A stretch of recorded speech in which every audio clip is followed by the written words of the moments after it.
pretty much went over everything that you needed to do to be a full-fledged advanced WordPress user. Now you know pretty much everything inside and out, where everything goes and where everything belongs.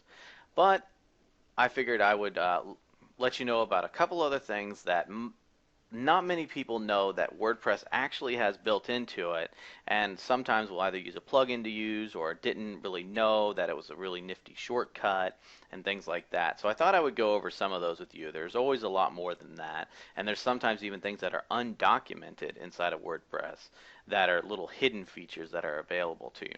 So we'll go over some of the ones that are a little bit more neat, and some are a little bit more obvious, and some of them are not.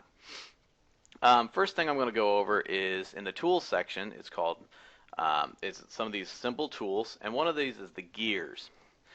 What gears is basically it's something that Google used that allowed people to speed up their websites. Basically, if you installed gears into your browser onto your site, it'll make your site for you go very, very fast, and that'll really speed up things such as posting and stuff like that. So what you can do is you can enable gears.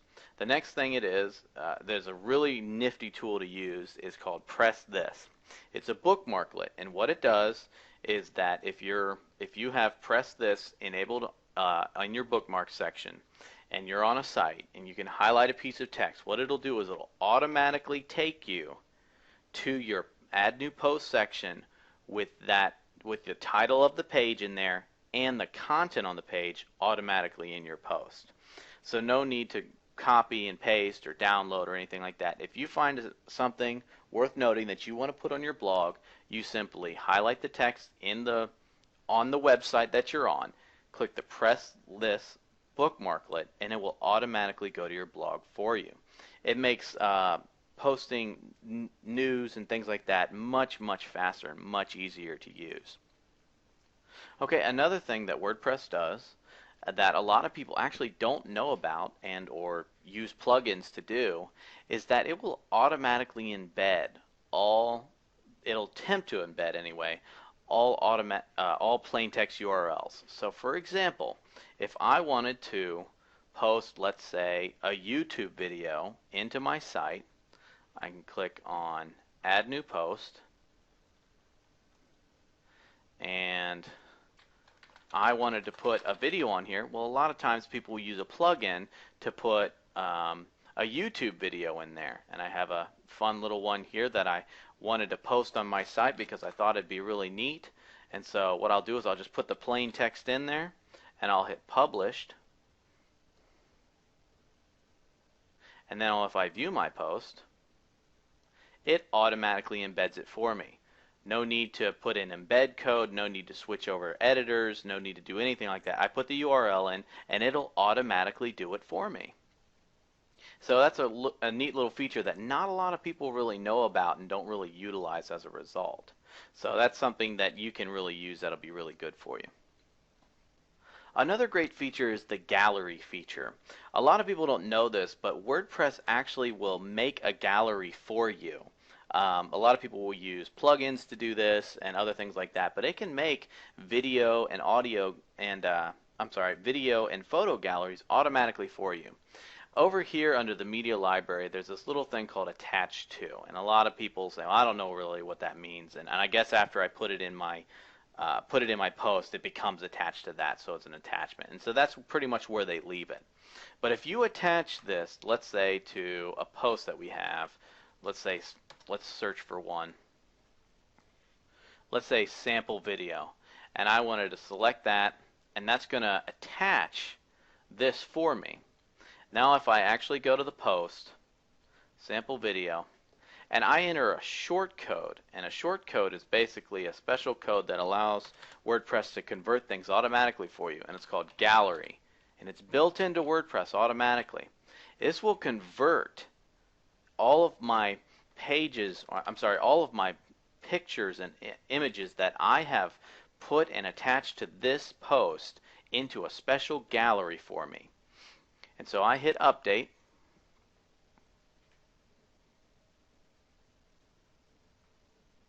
and suddenly this appears here. This wide frame with a photo on it and a camera. Now if you want to, you can click this and it says Edit Gallery, and then this gallery link shows up. You can edit the order that your images are in. what if they're thumbnails or not, and different items such as that. If you have multiple images, you can show how many columns that they're in. You can do a wide variety of things with the gallery, and not many people know that that even exists within WordPress. A lot of people use plugins to do it and things along those lines. So that's actually built into WordPress for you to use immediately. Another interesting feature that's more of a shortcut than anything else that a lot of people really don't know about, or at least don't utilize even if they do know about it, is the fact that you can use keyboard shortcuts just like you do in your actual text editors in real life.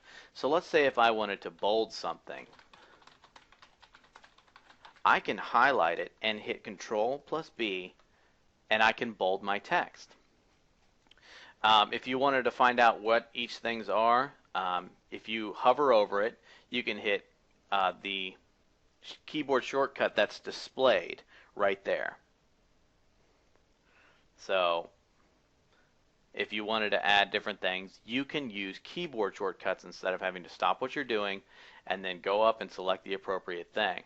This is actually a very useful shortcut if you use a lot of rich text formatting inside of your posts.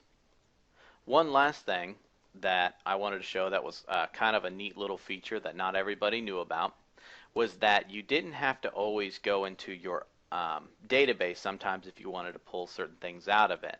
A lot of times you can find some hidden things in there or stuff that plugins have left behind that may sometimes be a security vulnerability or something like that, such as Amazon S3 secret keys and stuff like that, that if you've uninstalled the plugin, it still leaves behind. So one thing you can do is up in your URL, I'll go ahead and I'll drag this down for you. If up here, if you want to, you type in options.php, which is not actually able to be accessed by any sort of link inside of WordPress. You actually have to type that in manually. Click on it. It'll bring up your entire options table for you. It'll show you all the different options that you have in here that may have been left behind by either WordPress or maybe by even a plugin. And a lot of plugins will use this option table to store its information. So you can sometimes find some different info in here that you may want to clean out or something like that that might not be something you want to either leave in there or something along those lines. So it's just a little quirky back-end thing that you're not always going to use, but sometimes it can come in real handy for you. And that's pretty much it for the small tips for now. There's always a ton more that are out there, and if I ever find any more, I'll be sure to be able to post for future videos about it. So alright, thank you very much. This pretty much does it for all the videos, and if you have any questions or something, don't forget to email me or contact me. So thank you very much.